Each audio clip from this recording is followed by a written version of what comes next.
반갑습니다. 어, 제가 말주변이 별로 없어서 늘 이렇게 원고로 이제 설교를 하는데 집에 돋보기를 놔두고 와버렸어요. 잘 안 보여요 지금. 최선을 다하겠지만 이해해 주시길 바랍니다. 오늘 우리가 읽은 두 본문을 통해서 그리고 아내와 제가 한 20여 년간 필리핀에서 살면서 느낀 경험을 바탕으로 이제 말씀을 나누고자 합니다. 필리핀 선교사로 일하면서 초기에 어느 선교 포럼, 선교 회의에 참석했습니다. 한국 사람이었지만 필리핀 대표로 그 포럼에 갔어요.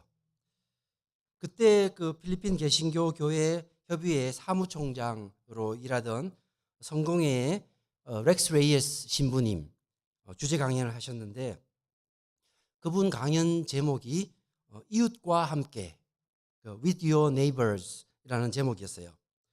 요점은 다음과 같습니다. 한 문장으로 말하면 선교의 영이신 성령께서는 공동체의 영이심으로 선교는 혼자 하는 것이 아니라 이웃들과 함께 하는 것이다. 한국의 장로교단에서 큰 뜻을 품고 아시아 교단, 아시아 태평양의 지도자들을 배출할, 그런 양성할 대학을 만들려고 그동안 그렇게 운영해오던 조그만한 성경학교를 기독교 대학으로 바꾸려고 그렇게 큰 계획을 세웠습니다. 홍보를 상당히 잘해가지고 엄청난 돈이 모금이 됐어요. 땅도 사고 건물도 짓고 그렇게 이제 크게 이제 비전을 향해서 나가고 있었습니다. 그런데 돈이 있어가지고 외형은 점점 발전했지만 학교의 내적인 운영은 전혀 발전하지 않고 그대로였습니다. 왜냐하면 소수의 한국 선교사님들이 중심으로 일을 했기 때문입니다. 현지인들은 중요한 의사결정에서 다 배제가 되었어요. 회의를 하다가도 중요한 모먼트가 딱 오면 현지인들은 다 나가고 한국 선교사님들이 대여를 하는 거예요. 후원교회들이 엄청나게 이제 희생을 치러서 선교비를 보냈는데 시간이 지날수록 학교는 그대로이고 자립은 아주 불가능한 것으로 보이고, 그래서 선교사들도 모금하는데 힘이 빠지고 후원교회들도 후원을 하는데 피로를 느끼게 되었습니다. 도너 퍼티그라고 그러잖아요. 제가 이런 부정적인 사례를 처음부터 말씀드려서 죄송하지만 이유는 비판하려고 그러는 게 아니라 질문을 하려고 하는 것입니다. 여러분들이 만일 그 학교에 고용된 현지인이라면 어떤 느낌이 들으시겠어요? 소위 여러분들이 그 나라에서 비록 가난하지만 교육을 잘 받고 또 생각도 있고 전문성을 가진 현지인이라면 그 한국 선교사님들이 하는 모습이 도대체 어떻게 보였을까요? 그리고 끊임없이 그렇게 돈을 보내는 후원교회들이 어떻게 생각되었겠어요? 많은 경우에 선교사님들은 선교가 잘 되면 선교사가 영웅이 됩니다. 선교가 제대로 안 되면 늘 현지인 탓으로 돌리는 경향이 있어요. 저는 그 학교의 선교사님들이 만날 때마다 이렇게 현지인들을 탓하는 그런 이야기들을 사실 많이 들었습니다. 그런데 우리가 상식적으로 객관적으로 볼 때에 사실은 현지인들은 문제가 없었어요. 오로지 그 현지인들을 선교의 대상으로만 생각하는 선교사와 후원교회의 문제가 더 컸던 거예요. 이러한 선교 실천은 우리가 선교를 생각하는 신학과 성경을 이해하는 데까지 다 연결되어 있습니다. 우리의 생각이 행동을 주관하지 않습니까? 오늘 우리들은 정말 선교에 있어서 거대한 전환기에 있어요. 옛날처럼 해서는 안 됩니다. 선교사, 파송교회, 후원교회가 선교의 중심이라고 생각하는 시대는 이미 지났습니다. 이 변화들은 이미 여러 가지 용어들에게 나타나 있는데 좀 딱딱하지만 이 용어들을 먼저 우리가 한번 살펴보도록 하겠습니다. 우리가 슬라이드를 보시면서 제가 하나씩 간단하게 설명드리겠습니다. 가장 중요한 용어는 교회의 선교에서 하나님의 선교로의 변화입니다. 이미 1940년대부터 이게 변화가 됐어요. 지금까지 우리의 말과 행동은 마치 교회가 선교를 이끌어가는 것처럼 그렇게 해왔지만 선교라는 것은 궁극적으로 세상을 구원하시는 하나님의 행위예요. 교회가 자신의 선교에 하나님을 끌어들이는 게 아니라 하나님의 선교에 교회가 참여하는 거예요. 이 하나님의 선교라는 말에서 다른 여러 가지 많은 용어들이 생겨납니다. 첫째는 여기는 있지 않지만 to for 선교에서 with 선교로 갑니다. 내가 너에게로 가고 to 하고 내가 너를 위해서 뭘 해주고 for 이런 선교를 넘어서 모든 사람들이 함께하는 with mission으로 그렇게 갑니다. 그리고 저기 보시면 주객도식에서 상호 주체 관계로 하지 않습니까? 내가 서브젝트, 내가 주체고 현지인들은 객체, 오브젝트가 되는 겁니다. 그러니까 내가 돈을 더 많이 가지고 있고 복음을 가지고 있고 지식이 있으니까 내가 하는 대로 너희들은 따라야 된다. 이런 관계에서 현지인들도 뭔가 중요한 걸 가지고 있습니다. 그렇기 때문에 상호 주체적으로 함께 소통하면서 그렇게 선교를 하는 것입니다. 그리고 문화화에서 토착화에서 상호 문화화입니다. 문화화는 acculturation이라는 것은 우리 한국 문화가 최고로 좋기 때문에 필리핀 문화 이거 정말 안 된다. 한국 문화로 다 바꿔야 된다. 정말 말도 안 되는 말이지만 이때까지 선교가 그렇게 해왔던 것입니다. 그런데 이제는 가톨릭 교회에서부터 inculturation, 토착화로 갑니다. 그러니까 복음을 전하되 현지인들이 스스로 알아서 그 문화 안에서 자신들의 복음을 표현하도록 하는 겁니다. 그런데 이제는 그걸 넘어서 interculturation으로 가요. 현지인들의 문화, 우리의 문화가 다 완벽한 게 없습니다. 오직 하나님만 완벽해요. 그래서 서로의 문화를 상호 교류하고 상호 나누면서 무엇이 정말 하나님께서 기뻐하시는 문화인지를 서로 함께 발견해 나가는 것입니다.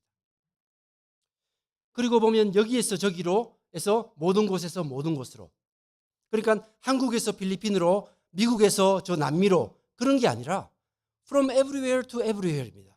모든 나라에서 모든 선교사들이 이렇게 상호 이렇게 섞여서 일하는 것입니다. 이 말은 뭔가 하면 이 세상에서 성령의 역사가 일어나고 있지 않는 곳이 한 군데도 없다는 것을 고백하는 겁니다. 이미 성령께서 현지인들과 오랜 역사 동안 그렇게 관계하고 계실 때 우리 선교사가 들어가서 그 성령의 역사에 동참하는 겁니다. 그렇기 때문에 우리가 인식의 전환이 필요합니다. 다음은 우리가 너무나 말을 많이 하지 않습니까? 프리칭 해야 된다. 선포해야 된다. 근데 실제로 가보면 프리칭 하면요, 현지인들이 다 잘 안 됩니다. 복음은 소통하는 거예요. 예수님도 소통하셨잖아요.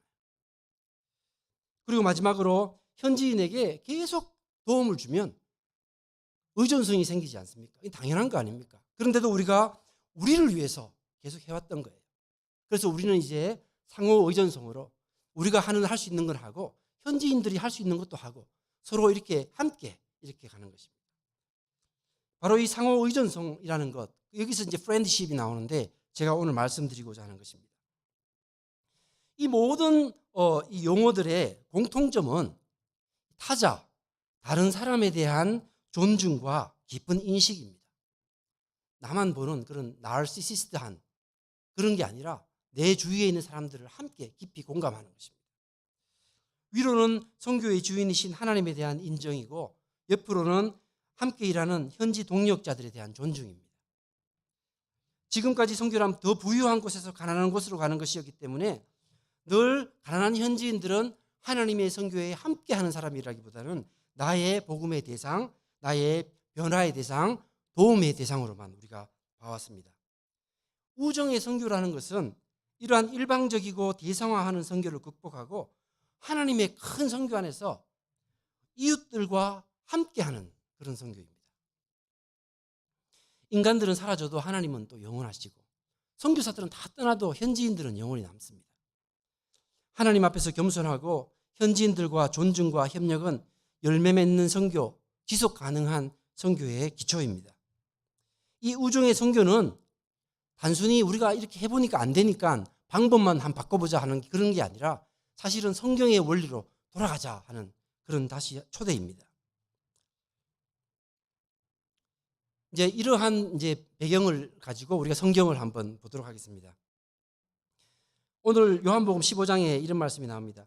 사람이 친구를 위하여 자기 목숨을 버리면 이보다 더 큰 사랑이 없나니 너희는 내가 명하는 대로 행하면 곧 나의 친구라.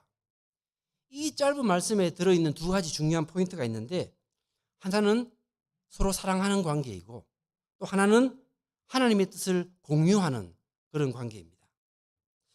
예수님께서는 갈릴리에 고난받고 상처 입은 이들을 정말 사랑하셨고 그들과 함께 하나님 나라의 꿈을 공유하기를 원했습니다.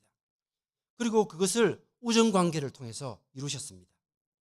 주님은 그들과 함께 마시고 함께 대화하고 함께 먹고 함께 시간을 보내고 함께 삶과 사건을 공유하면서 친밀한 관계를 쌓아갔던 것입니다. 비록 십자가 앞에서 그들의 우정이 금이 가고 깨어지는 것 같았지만 부활을 통해서 그 우정은 인간의 우정이 아닌 신적 우정으로 승화가 되는 것입니다. 그래서 부활 후에 40일 동안 그 우정관계가 신적 우정으로 들어갈 때에 바로 성령께서 임하시고 오순절 사건이 일어나고 온 세계로 나가서 복음이 전파되는 놀라운 역사가 일어나는 것입니다. 보스턴 신학교에 데이나 로버트라는 교수님이 계신데 그분이 신실한 우정, Faithful Friendship이라는 책을 쓰셨어요. 그분은 예수님의 우정이 이 기독교 선교의 핵심이라고 말씀하시면서 C.S. 루이스의 말을 빌려서 이렇게 그 우정을 이렇게 표현합니다. 애인 관계가 서로 마주보는 것이라면 우정의 관계는 어깨를 맞대고 나란히 서는 관계이다. 왜냐하면 친구란 나란히 서서 서로가 공유하는 것을 함께 향하고 함께 바라보고 함께 다가가기 때문이다. 저는 바로 이것이 오늘 우리들에게 필요한 기독교인의 삶과 기독교인의 선교의 이해라고 생각합니다. 보내는 이들 후원교회와 보냄을 받은 이들 선교사들이 그리고 받는 현지인들 일방적으로 도움을 주고받는 것을 넘어서 하나님의 선교 안에서 서로 사랑으로 연결되고 하나님 나라의 비전을 공유하고 함께 일하는 것입니다. 우리가 지금까지 복음을 선포하는 것으로 여기왔기에 복음을 외치고 현지인들에게 성경을 가르치고 또 제자를 삼는 데 힘써왔습니다. 그래서 우리는 선포, 프로클레이메이션하고 제자, 디사이플이라는 이 디사이플십이라는 두 가지를 통해서 우리가 선교를 이해해 왔어요. 우리의 선교가 그렇게 형성되어 왔습니다. 그래서 우리가 성경을 볼 때에 선택받은 12제자, 보냄받은 70명의 제자, 마가 오순절 다락방에 200명의 제자, 그리고 부활을 목격한 500명의 제자, 이런 식으로 우리가 성경을 이해했어요. 이제 우리는 좀 더 다른 상상력을 동원해가지고 예수님이 끊임없이 복음을 소통하고 있다는 것을 발견하면서 이렇게 좀 생각해 볼 필요가 있습니다. 예수님이 만든 12친구, 예수님의 사랑에 감동받은 70명의 친구, 그리고 예수님의 사랑을 기억하는 120명의 친구들, 그리고 예수님을 그리워하는 500명의 친구들. 왜냐하면 예수께서 성천하신 후에 그 친구들은 목숨까지 버리며 자기를 사랑해 준 그 친구들, 그 예수님의 사역을 계속 이어나갔기 때문입니다. 우리가 여기서 잠시 이 친구라는 말, 이 말의 예수님 당시의 의미를 한번 생각해 볼 필요가 있습니다. 이 예수님의 친구와 우리가 지금 사용하는 친구는 말이 의미가 좀 다릅니다. 예수님의 친구를 이해하기 위해서는 로마 제국의 페이트로니지라는 문화를 우리가 좀 알아야 돼요. 페이트로니지라는 것은 페이트론과 클라이언트 간의 관계, 그러니까 주인과 종, 우리나라 말로 말하면 갑과 을과의 관계에 이제 있는데 이런 이제 필요한 것들을 서로 주고받는, 이게 페이트론과 클라이언트 간에 필요한 것을 주고받는 촘촘한 관계의 그물망이 바로 페이트로니지입니다. 돈을 더 많이 가지고 있고 사회적 지위가 높고 권력이 있는 페이트론들이 더 가난한 클라이언트들에게 돈을 주고 인맥을 제공해주고 일자리를 줍니다.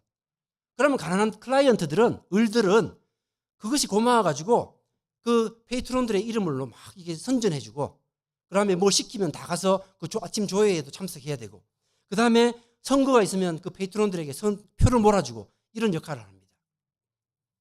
로마 제국이 점점 더 확대되면서 이 페이트로니지 문화의 나쁜 현상들이 자꾸만 생겨나기 시작했어요.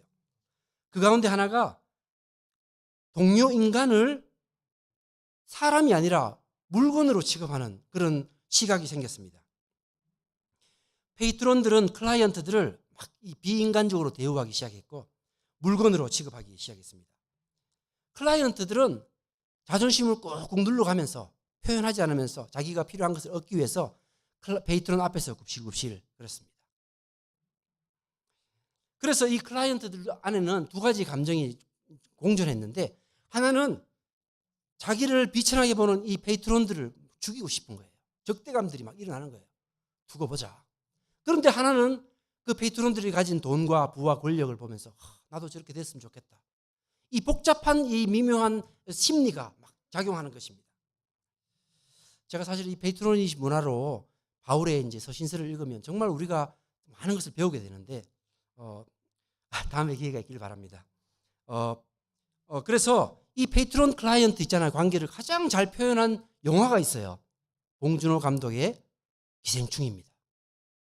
그게 바로 로마 사회의 페이트론 클라이언트, 페이트로니지 문화를 그렇게 오늘날의 시각으로 바라본 것입니다.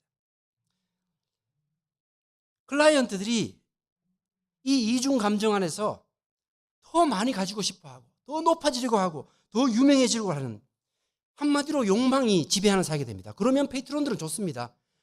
클라이언트들이 오르지 못할 나무를 계속 바라보면서 자기들에게 도구가 되는 것이거든요. 바로 그것이 페이트론들이 원하는 것이었습니다. 야고보와 요한이 예수님께 오른쪽 왼쪽 자리를 자기 아들에게 달라고 하는 것은 이미 페이트로니지의 독소가 갈릴리에도 퍼져 있는 것을 말하는 것입니다.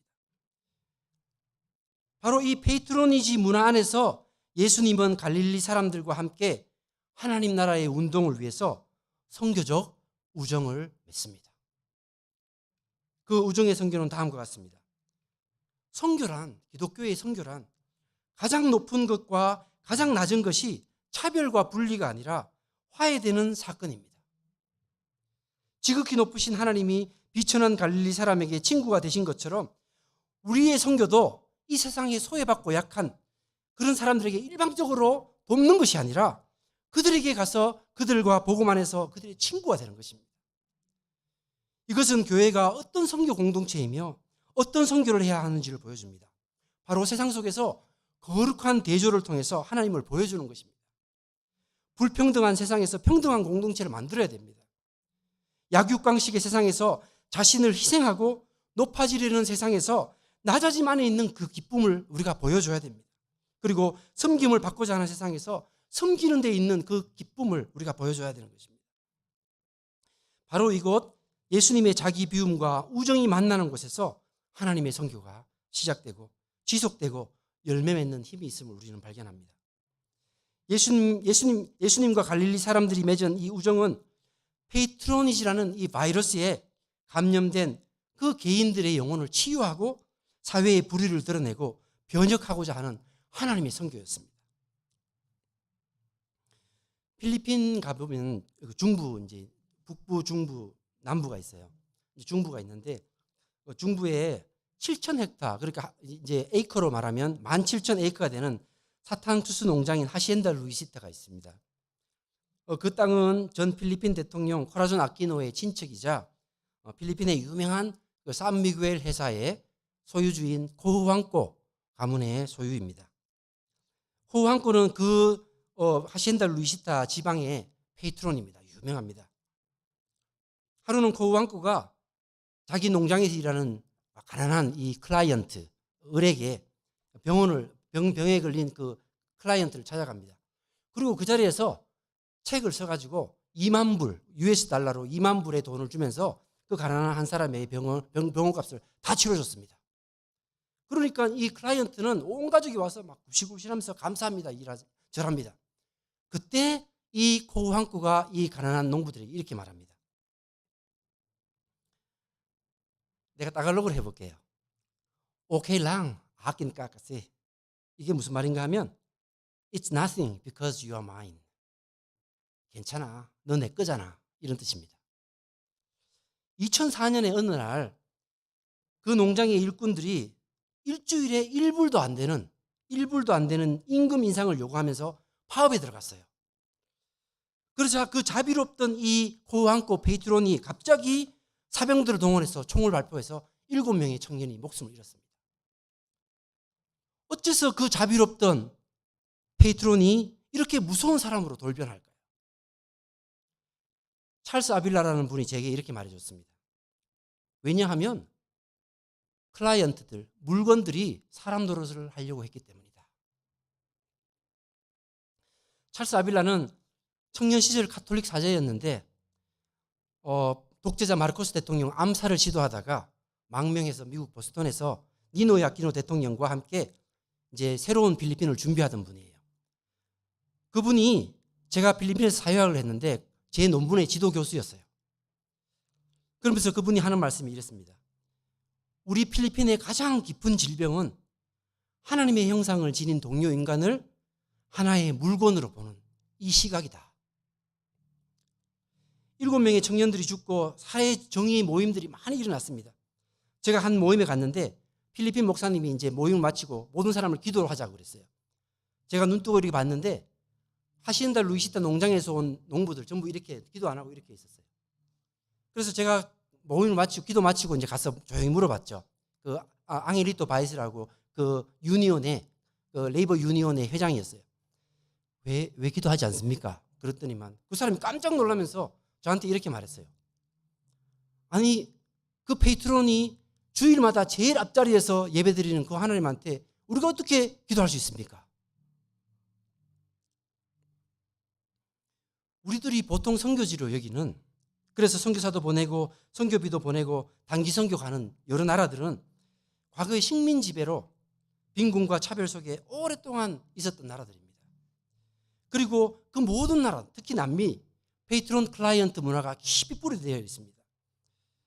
우리가 선교를 할 때에 이 현지인들의 의식 깊은 곳에 있는 이 문화를 이해하는 것이 너무 중요한데 이것을 이해하지 못하고 가서 일방적으로 돕거나 또 가끔씩은 우리가 더 많이 가졌다는 티를 내면요. 현지인들한테 우리는 그리스도의 제자들이 아니라 또 하나 외부에서 들어온 페이트론들이 됩니다. 현지인들은요. 직접 도움이 필요하기 때문에 절대로 우리 앞에서 쓴소리를 하지 않습니다. 앞에서는 굽신굽신합니다. 웃습니다. 하지만 그들 안에는요. 적대감과 그런 것들이 공존합니다.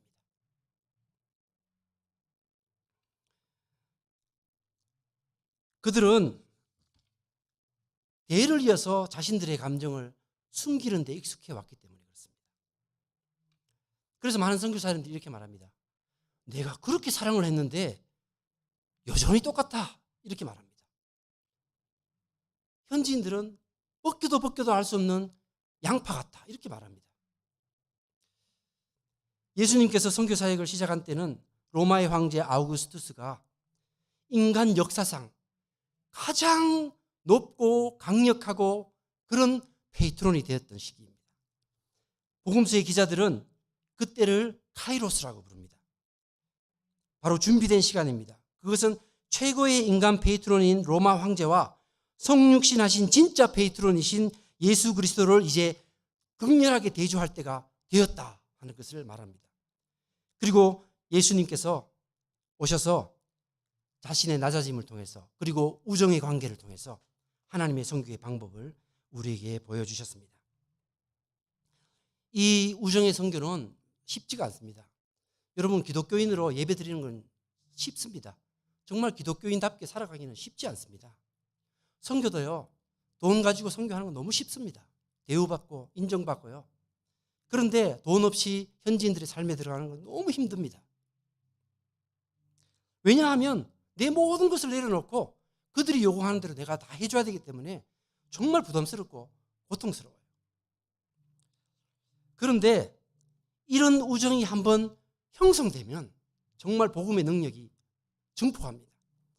마치 겨자씨와 같던 예수님의 우정은 후에 정말 많은 이들을 품고 로마 제국을 뒤덮고 뒤엎는 그런 변혁의 힘이 되었습니다. 우리 그리스도인들은 제만 선교사가 아니라 모두가 다 선교사입니다. 우리가 부름받은 자리에 모든 장소가 선교지입니다. 아시지 않습니까? 가정이든 직장이든 나 자신도 선교 대상입니다. 사실은 어디든지 주님처럼 우리가 우정의 사람이 되도록 우리는 부름을 받은 것입니다. 우리가요 살아가는 게 그리스도인으로 살아가는 게 힘들어도 우리가 타자들과 이웃들과 이런 우정 관계를 한번 결속하지 않습니까? 그러면 놀라운 일들이 일어난다고 저는 믿습니다. 그래서 이러한 사람들을 희망의 겨자씨들이라고 사람들은 부릅니다. 이제 이러한 바탕을 통해서 우리가 바울과 루디아의 관계를 간략하게 단계적으로 제가 이제 설명을 하고 이제 마치도록 하겠습니다. 마게도니아에서 환상을 본 바울은 아시아로 가지 않고 빌립보로 그렇게 가지 않습니까? 그리고 안식일에 기도하는 곳을 찾다가 이제 강변에 모여 있는 여자들을 발견하고 그 사람들과 대화를 나눕니다. 바로 그 자리에 자주 옷감 장사를 하던 루디아가 있었고, 루디아는 바울을 눈여겨봅니다. 현지인들이 선교사를 눈여겨보는 것과 똑같습니다. 첫째 단계는 현지인 루디아가 바울을 평가합니다. 유대인인데 헬라어를 잘하는구나. 그 당시에는 헬라어를 못하면 바바로이라고 야만인이라고 불렀습니다. 그런데 딱 보니까 유대인인데 헬라어를 잘하는 거예요. 바바로이는 아니구나. 계속 말씀을 듣다 보니까 바울이 똑똑하거든요. 꽤나 똑똑한 사람이네. 우리 집에 초대할 만하네. 이렇게 되는 거예요. 나중에 알게 됐겠지만 바울이 로마 시민권자라는 걸 알게 됩니다. 로마 시민권자였어. 로마 식민지인 빌립보였기 때문에 로마 시민권은 엄청나게 중요한 겁니다. 현지인들의 평가가 다 절대적이지는 않지만 현지인들이 선교사를 볼 때에 저 선교가 됐다 그러면 된 겁니다. 그래서 우리가 선교할 때에 현지인들이 원하는 선교사, 필요로 하는 선교사를 보내는 것이 참 중요합니다. 둘째 단계, 정말 가장 중요한 건데, 루디아가 선교사 바울에게 복음을 전합니다. 바울은 로마 황제 시저가 최고의 페이트론이 아니라 예수 그리스도께서 진정한 페이트론이라는 걸 가르쳐 줍니다. 이 새로운 페이트론 예수 그리스도 안에서는 남자, 여자, 노예, 주인, 유대인, 헬라인 다 경계를 넘어서 동일하고 동등한 사람들이라는 것을 말해줍니다. 루디아는 진정한 생명과 기쁨은 높아짐이 아니라 낮아짐, 굴림이 아니라 섬김, 축척이 아니라 나눔에 있다는 것을 배웁니다. 이제 복음 안에서 루디아는 하나님의 경외자, God fearer에서 하나님을 믿는 자, God believer가 됩니다. 그리고 온 집안이 세례를 받습니다. 셋째 단계, 현지인 루디아가 선교사 바울을 집에 초대합니다. 우리가 헬라어로 보면 루디아의 집은 도무스, 인술라가 아니라 도무스입니다. 인술라는 아파트먼트예요. 도무스는 맨션입니다. 큰 집을 혼자 갖고 있는 거예요. 독신으로서 그 큰 집을 가지고 있다는 것은 굉장한 재력이 있고, 또 루디아가 자주 옷감 장사니까 자주 옷감, 펄플 클로딩 누가 입어요? 부자들만 입지 않습니까? 그러니까 부자들하고 친분이 있는 사람이에요. 영향력이 있는 사람입니다. 그래서 이제 루디아는 그 지역에서 꽤나 유명한 여자로서 자기의 지위를 유지하기 위해서 괜찮은 사람을 집으로 초대하는 것이 그 당시 문화입니다. 페이트로니지의 문화. 그래서 이제 바울을 초대했죠. 그런데 이 바울의 복음 안에서 루디아는 바뀝니다. 그래서 이제는 과시용 초대가 아니라 가난한 자들도 집안에 들여서 함께 예배하는 루디아가 됩니다. 넷째 단계, 현지인 루디아와 선교사 바울이 우정관계가 형성됩니다. 본문은 말합니다. 두 사람, 바울과 실라가 옥에서 나가 루디아의 집에 들어가서 형제들을 만나보고 위로하고 가니라. 이것은 단순히 일방적으로 그냥 예수 믿으시오 하고 떠나는 것이 아니라 관계가 형성된 것을 말합니다. 우정이 형성된 것입니다. 이 바울과 루디아라는 이 개인의 우정이 어떻게 되는지 한번 보세요. 그 당시 문화에서는 이 우정이 한번 형성되면 바울의 모든 친구가 리디아의 친구가 되고, 리디아의 모든 친구가 바울의 친구가 됩니다. 그들이 가진 사회적 네트워크가 하나로 융합이 되는 거예요. 그래서 이 안에서, 그 관계 안에서 복음이 스물스물 확장되는 것입니다. 제가 이것을 필리핀에서 경험했어요. 우정이 쌓이니까요, 그 사람을 전도하는 게 아니라 그 사람 가족의 친척의 모든 동네 사람들까지 다 연결되는 거예요. 기회가 옵니다. 예수를 나눌 수 있는 기회가. 마지막 단계로 선교사 바울은 떠나고 현지인 루디아는 남습니다. 루디아는 바울의 사역을 계속 이어갑니다. 자기 상황에 맞게. 더 잘 알지 않습니까? 빌립보 교회는 바울의 선교를 물질적으로도 후원합니다. 요즘 이런 거 없습니다. 선교사 가면 후원교회에서 후원하지 현지인들이 후원 잘 안 합니다. 그런데 여기서는 현지인들이 후원합니다. 지속 가능합니다. 후에 이 빌립보 교회가 속한 마게도니아 교회가 함께 힘을 모아서 예루살렘 교회가 기근에 처했을 때 돈을 보내줍니다. 필리핀에서 복음을 받은 교회들이 캐나다에 있는 교회에 돈을 보내주는 거나 마찬가지입니다. 루디아와 바울의 개인의 우정이 교회 간의 우정으로 확대되고 에큐메니컬한 관계가 형성되는 것입니다. 필리핀에서 제가 첫 번째 이제 9년간을 청년 사역을 했어요. 필리핀 이제 마닐라에 있는 대학생들을 지도자 양성 사역을 했는데 그걸 이제 현지인들에게 이양을 했어요. 자기들끼리 잘하니까 더 이상 우리가 필요 없었습니다. 그리고 유니온 신학교라고 필리핀에서 가장 오래된 개신교 신학교에서 일을 하게 됐어요. 첫날 부임하던 첫날 이제 총장님이 저를 불렀어요. 그리고 나서 하는 말이 뭔가 하면 우리 학교에 이런 건물도 지어야 되고 이런 건물도 필요하고 이제 펀드레이징 해오라는 거잖아요. 그래서 제가 좀 당황해서 총장님 저는 펀드레이징을 잘 못하지만 제가 가지고 있는 은사대로 최선을 다해서 학교를 위해서 하겠습니다. 3년 동안 그 총장이 저를 안 봤어요. 3년 동안 저는 외로운 어떤 변방을 돌면서 외로운 생활을 했습니다. 선교사라면 돈을 가져와야지 왜 돈을 안 가져온대? 그래서 저는 따돌림을 당했어요. 3년간. 제가 도대체 여기서 뭘 하고 있는지 몰랐어요. 풀 베고 있고요. 복음을 전해야 되는데 풀 베고 있고 마당 쓸고 있고 청소하고 있고 이랬습니다. 그때 그 총장님과 함께 저기 차를 탁 타고 들어오면서 내려가지고 그 프로젝트 사이트를 보여주면서 막 이게 웃으면서 교제하던 한국 선교사님들이 꽤나 있었어요. 그분들이 너무 부러웠어요. 저분들은 너무나 좋겠다. 후원도 많고 저렇게 총장님하고 저렇게 관계도 잘하고 정말 한없이 작아지는 제 자신을 견디기가 힘들었습니다. 그런데 아내도 다른 학교에서 똑같은 경험을 하고 있는데 아내는 아무 말도 안 하고 그냥 묵묵히 일을 하는 거예요. 그래서 아내 때문에 제가 참았습니다. 그래서 참았어요. 그 기간 동안 현지인들이 시키는 것은요. 무엇이든지 제가 최선을 다했었어요. 정말 조그마한 일이라도 정말 최선을 다했었습니다. 그렇게 시간이 지나면서 두 가지 현상이 나타났는데 하나는 그동안 제 안에 있던 교만과 우월감과 근거 없는 자존심들이 다 드러났어요. 얼마나 회개했는지 모릅니다. 정말 너무 부끄러워서 혼이 났습니다. 두 번째는 현지인들이 저희들을 조금 다르게 대하기 시작했습니다. 이제 그들과 우리가 서로가 가지고 있는 어떤 무장을 좀 해제하는 그래서 인간 대 인간으로 만나는 그런 경험을 했습니다. 정말 그때부터 우리가 가벼운 동행이 시작되었어요. 근데 놀라운 거는요. 그들과 맺어진 그 관계 안에서 선교가요. 정말 부담 없이 막 됐어요. 옛날에는 막 억지로 막 뭘 해야 되고 프로젝트를 만들어야 되는데 이제는 가만히 있어도요. 현지인들이 하자 그래가지고 다 합니다. 그 가운데 이제 알란이라는 친구가 있는데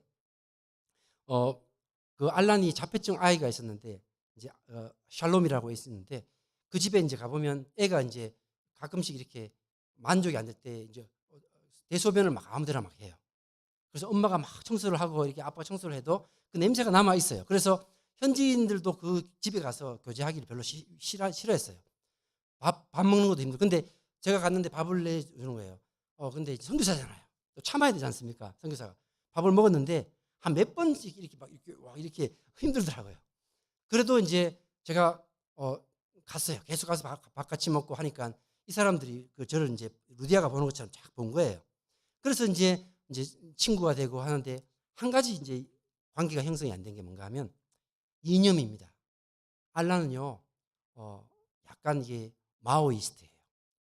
필리핀에 너무 빈부격차가 강하니까 이 사람은 혁명만이 이 나라를 변화시킬 수 있다 믿었어요. 저는 혁명이 맞는데 예수의 혁명이어야 된다. 그렇게 이제 부딪혔죠. 가끔은 막 은성을 높이고 막 싸우고 막 삿대질까지 했습니다. 필리핀 사람하고 절대로 은성 높이 싸우면 안 돼요. 필리핀 사람 문화가 그렇지 않습니까? 그런데도요, 막 싸우고 막 일하다가 팽개쳐주고 막 각자 집으로 가고 그랬어요. 그런데 이제 제가 신학교에서 이제 조금 지위가 높아지니까 사택을 줬어요. 옛날 미국 선교사들이 쓰던 사택을 줘가지고 샬롬 가정하고 같이 우리가 살았습니다. 제가 6년을 살았어요. 저는 방 안에 쓰고 옆에 방은 큰 아들 주고 밑에는 다 그 살롱 가족이 쓰도록. 그래 6년간은 이제 함께 살면서 이제 그렇게 이제 살아서 그때 이제 우정이 조금씩 발전이 됐어요. 견고해졌어요. 하루는 제가 시간이 너무 많이 가는데 죄송합니다. 이제 2018년에 이제 아틀란타로 이제 떠나야 되지 않습니까?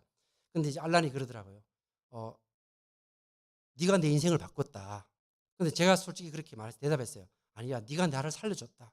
내가 네 아니었으면 정말 선교사로 잘 일하다가 죽었겠지만 하나님 앞에서 무슨 벌을 받을지 몰랐을 것이다. 그래서 제가 감사했어요. 그런데 이제 알란이 무슨 말을 하는가 하면 네가 내가 내 인생은 끝이다. 애 돌보는 건 너무 힘이 들었어. 인생을 포기하고 그냥 이렇게 살아가려고 그랬는데 제가 그랬대요. 네 인생은 네가 보기에는 끝났지만 하나님 안에서는 절대 끝나지 않았다. 그건 저는 기억도 안 나요. 그 말이 그 마음에 꽂혔던가 봐요. 그래서 거기서 자기가 소명감을 발견했나 봐요. 그래서 제가 그걸 보면서 어떤 생각을 했는가 하면 변화의 말은 사여진 우정 속에서 사용하시는 하나님 성령님께서 사용하시는 도구다. 도구라는 거예요. 우리는 모르는 거예요. 하나님은 그렇게 일하시는 거예요. 그래서 저희들이 필리핀을 떠나면서 제가 몰던 차를 팔아가지고 6,000불을 알란이 공부하도록 장학금을 해놨는데 4년 만에 PhD를 받았어요. 그래서 교수가 되었습니다.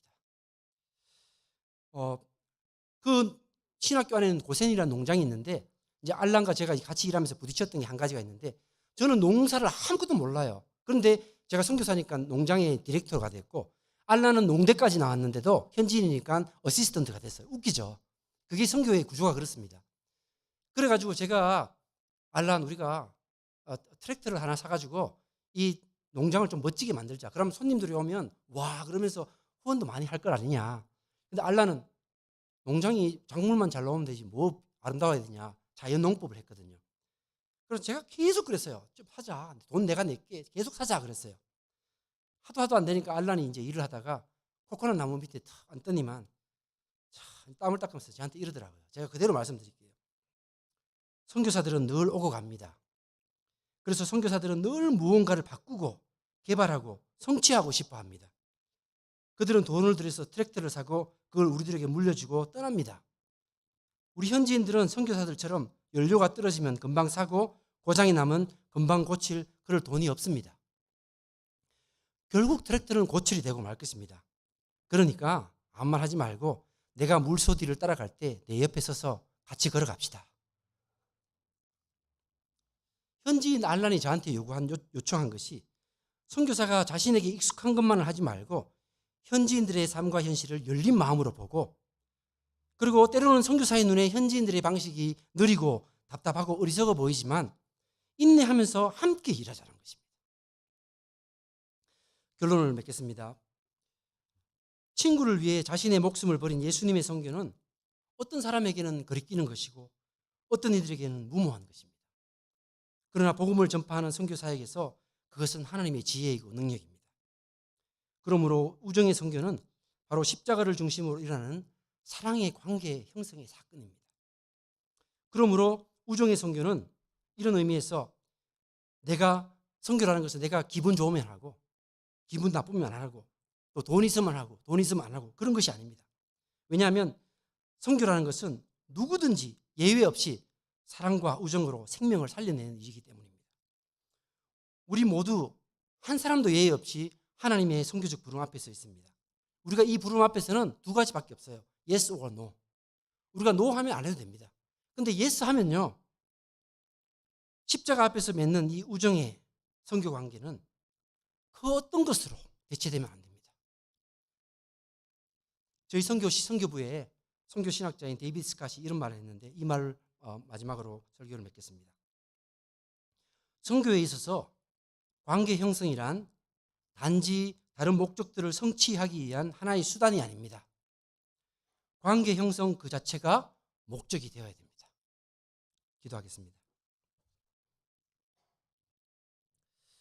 우리를 위해서 십자가를 지신 예수님 그리고 우리가 죄인 되었을 때 우리에게 오셔서 친구라 부르신 예수님 이제 우리로 하여금 나아가서 소외되고 가난하고 불쌍한 이 세상에 고난받는 주님의 백성들에게 친구가 되어주시기를 원하시는데 우리는 너무나 부족합니다. 성령께서 오셔서 우리에게 힘을 더하여 주셔서 우리 가족들, 우리 직장에 있는 동료들, 우리 이웃들, 우리 교우들 정말 진정한 우정 가운데서 섬길 수 있도록 도와주시옵소서. 예수님의 이름으로 기도합니다. 아멘.